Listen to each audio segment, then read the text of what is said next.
हमनी के संस्कृति, हमनी के संस्कार सदा रहे हमनी के साथ।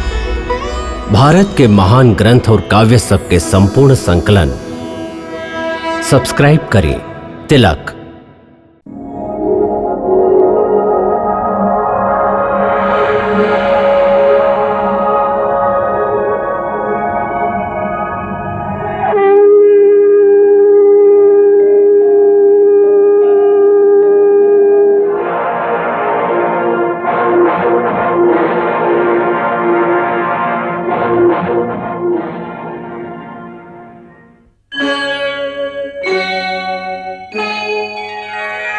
कृष्णा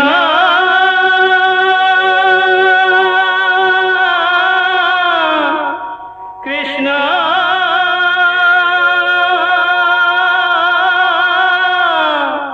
हरे कृष्णा हरे हरे।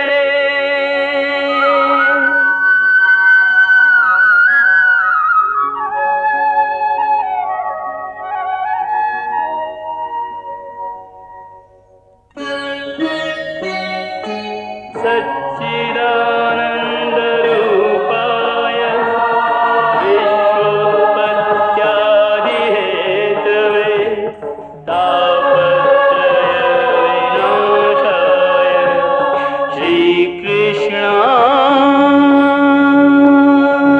वयं नमः।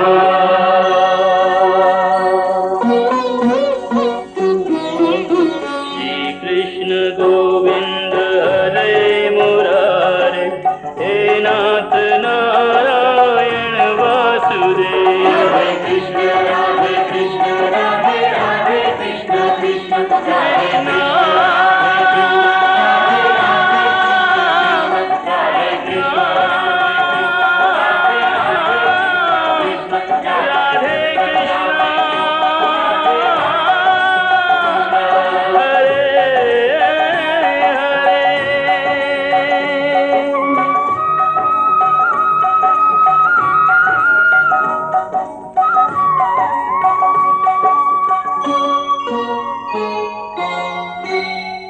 हे भीम, तुहार हाथ में गदा शोभा नहीं के देत।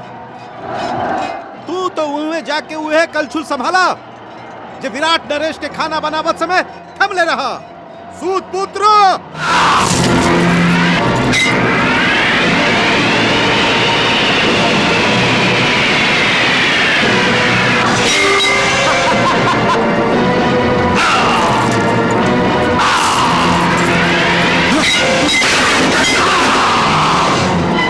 भीम से कर्ण हार गईल। ई त शुभ संकेत नहीं खे गांधारी। हाँ महाराज, ई त निश्चित ही शुभ संकेत नहीं खे।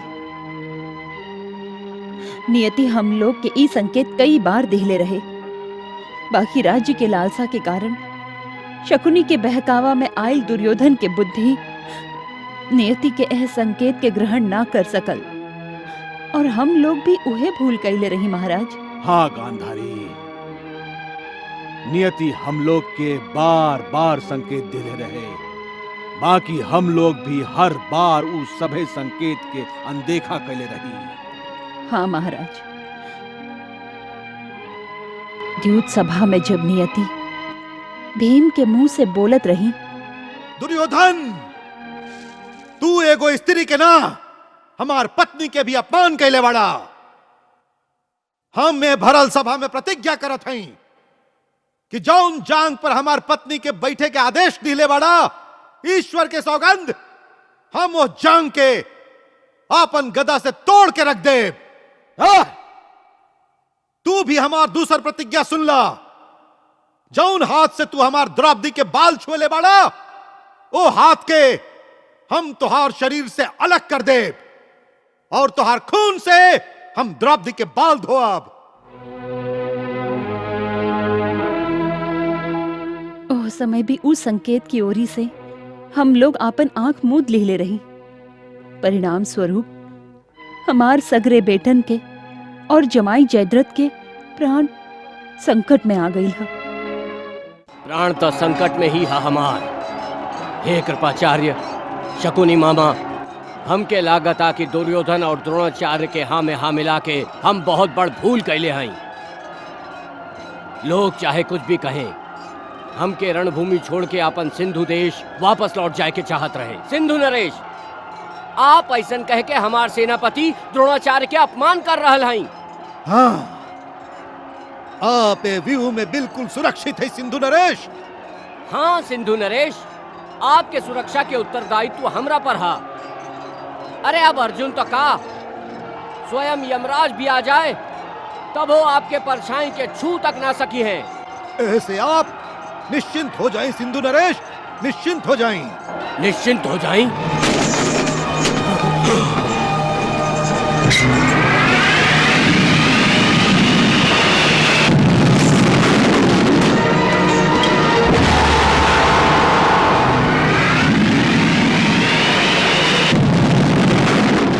देख ली कृपाचार्य, देख ली अर्जुन हमार सेना के ध्वस्त करके हमरा ओरी ही बढ़ल चलल आ रहा है।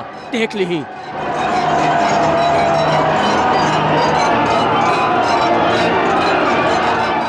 और कृपाचार्य आप कह रहा है कि हम निश्चिंत हो जाएं?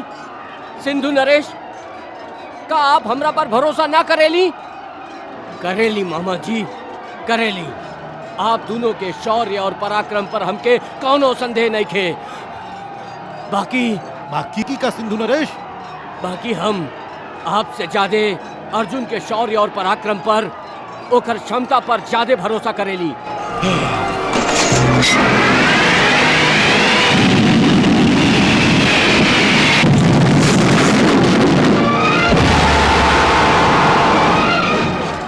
अर्जुन अपन प्रतिज्ञा जरूर पूरा करी। ओकर प्रतिज्ञा पूरा होके के मतलब है कि हमारा अस्तित्व ही मिट जाई।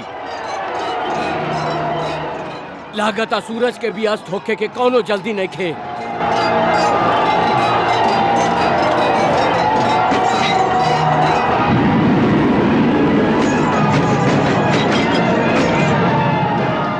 मामा जी, कृपाचार्य,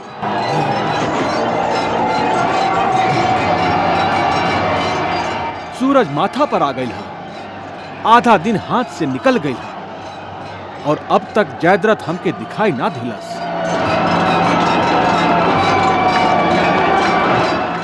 कब तक लुकाई अपन मृत्यु से? आज हम ओकरा जियत ना छोड़ब।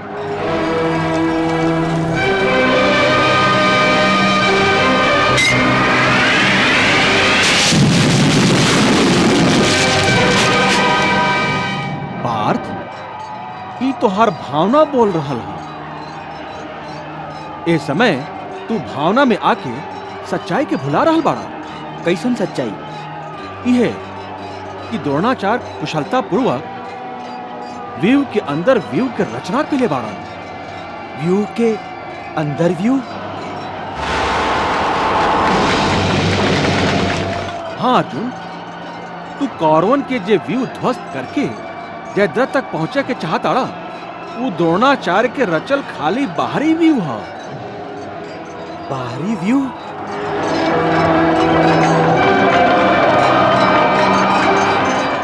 हाँ पार्थ, और ऊ जे आंतरिक व्यू बनौले बाड़न, ओ में जयद्रथ सुरक्षित बा। और एह व्यू के मुंह पर स्वयं द्रोणाचार्य ठार बाड़न।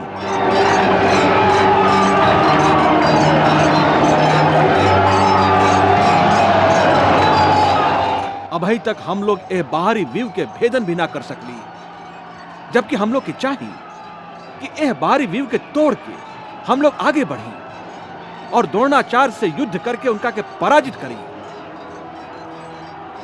ओकरा बादे हम लोग आंतरिक व्यू में प्रवेश कर सकते। जयद्रथ तक पहुंचल बहुत मुश्किल काम है, कहे कि हम लोग के पास खाली सूर्यास्त तक का ही समय है, और इस समय है कि हम लोग के हाथ से निकल जा रहा है।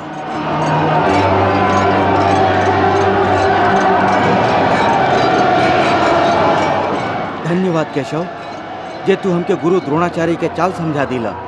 अब चलो गुरु द्रोणाचार्य और वहाँ के आंतरिक व्यूह के ओरी, जहाँ वहाँ के जयद्रथ के छुपा के रख ले हैं, वो आंतरिक व्यूह के ओरी चला।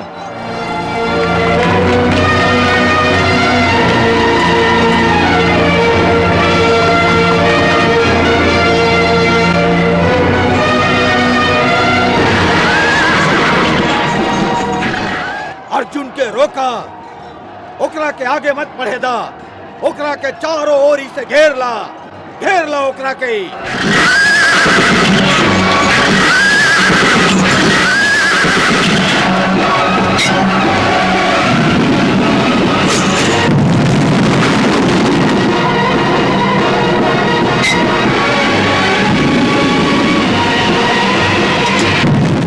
महाराज, अर्जुन के रोके खातिर कौरववीर एड़ी चोटी के जोर लगा रहल बाड़न, बाकी उनका के रोके में असफल बाड़न। महाराज, अर्जुन जैसे आज साक्षात यमराज के अवतार धारण कर ले बाड़न, उनका सामने जे केहू आवेला ढेर हो जाला।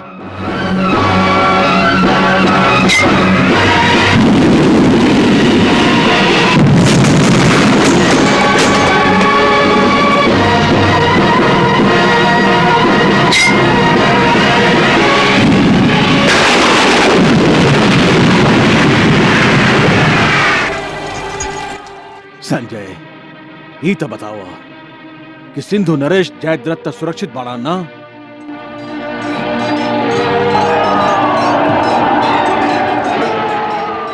हाँ महाराज, बाकी वो आपन आत्मविश्वास खो चुकल बाड़न। तू सब कुछ बता रहल बाड़ा संजय, बाकी दिन कितना चढ़ चुकल हा ई ना बता रहल बाड़ा।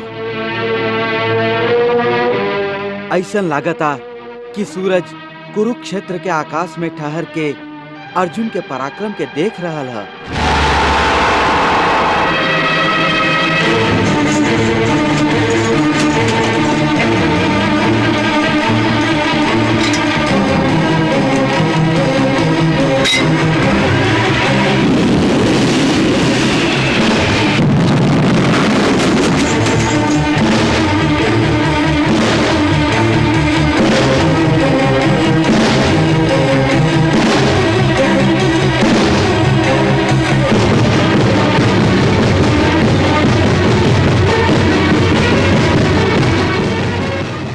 वाह अर्जुन वाह, आगे आवे वाला हर बाधा के यही तरह दूर करत जा। चल, रुक जा अर्जुन, रुक जा। तू हमरा से युद्ध करा, हमरा से। अर्जुन रुक जा। रथ रोका केशव, रथ रोका।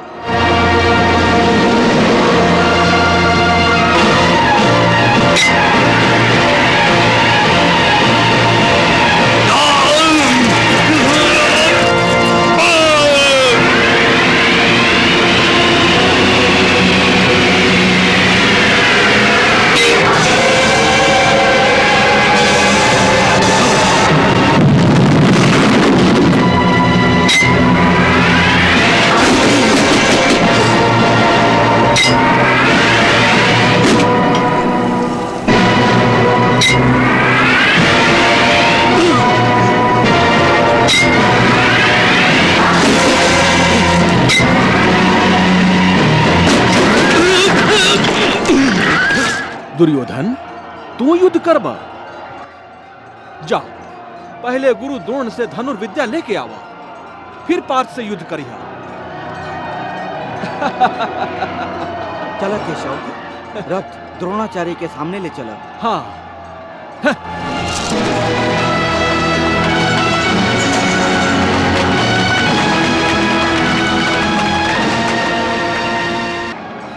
आचार्य, अर्जुन भीषण संहार करके इहे ओरी आ रहल हा। गांधार नरेश, शायद अर्जुन जयद्रथ के वध करे ये ओरी आ रहल हा। एकरा के रोकी आचार्य, एकरा के एहर आवे से रोकी। हाँ हाँ, काहे ना।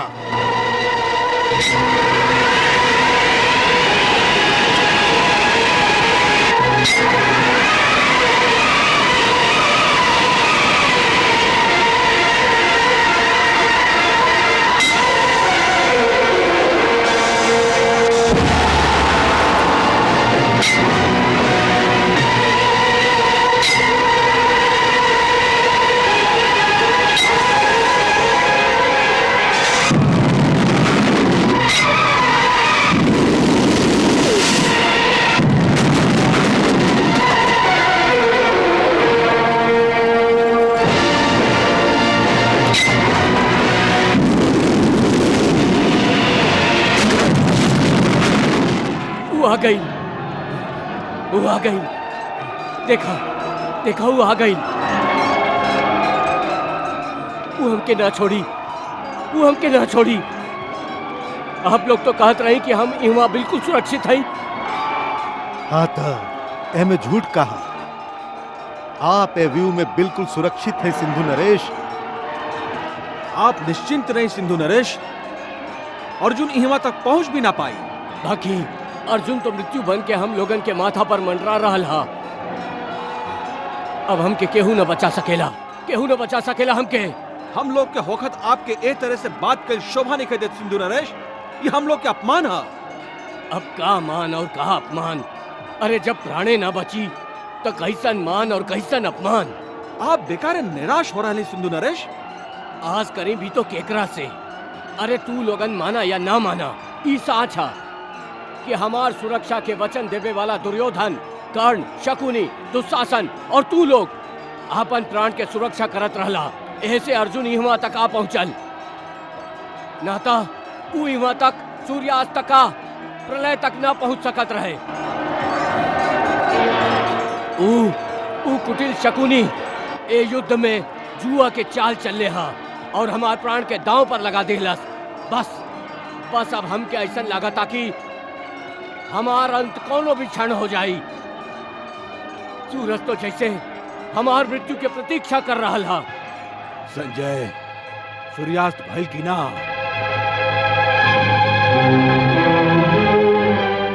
सूर्य अस्त होखे में अब ही समय है महाराज। अब ही समय है का सूरज पांडवन के पक्षपाती बन गई हा? जल्दी बताओ संजय, अर्जुन अब कहां तक पहुंच गई हा? अर्जुन अब द्रोणाचार्य के रचल दूसर व्यूह के पास पहुंच गई हा।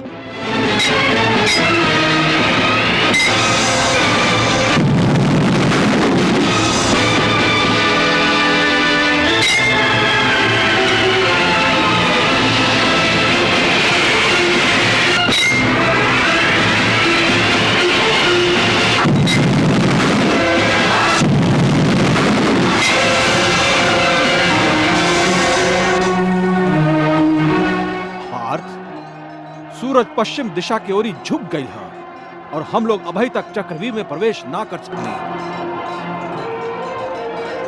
हम लोग के व्यू में जल्दी प्रवेश करे के चाहिए। बाकी द्रोणाचार्य के परास्त कैले बिना ये व्यू में प्रवेश ना कर सकेली। और द्रोणाचार्य के हाथ में जब तक शस्त्र है उनका के केहू परास्त ना कर सकेला, चाहे वो कितना ही वीर काहे ना होखे। तब फिर हम का करी? यदि तो के जयद्रथ के वध करे के हा तो द्रोणाचार्य के हटा के व्यू में प्रवेश करे के हुए, और वो भी बहुत जल्दी है, कहा कि हम लोग के पास समय नहीं है पार्थ, समझला?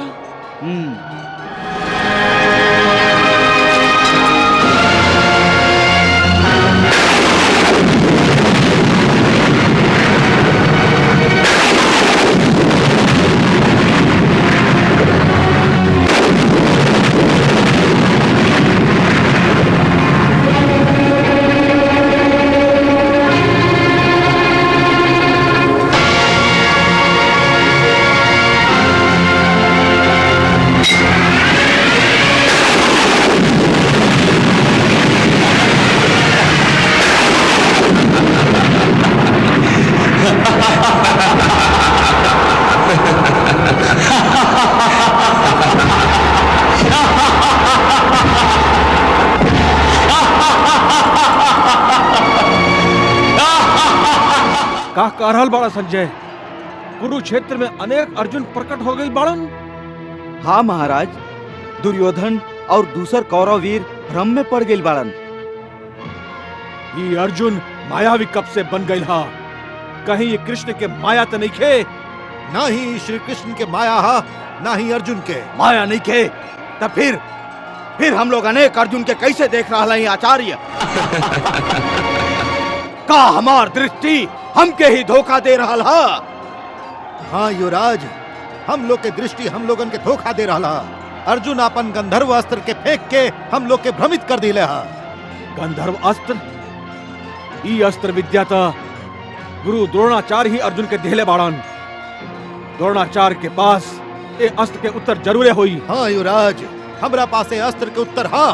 तब फिर ये अर्जुन के गंधर्व अस्त्र के प्रभाव के जल्दी नष्ट करी, ना तो अनर्थ हो जाए आचार्य, अनर्थ हो जाए।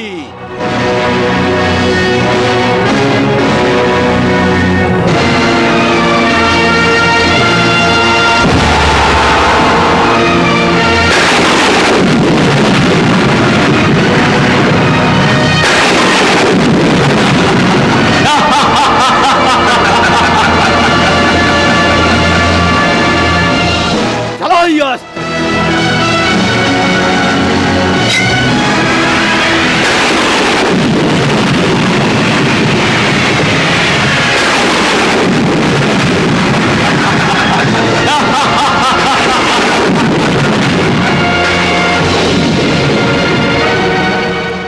आचार्य, ये असली अर्जुन और कृष्ण कहवा चल गईलन?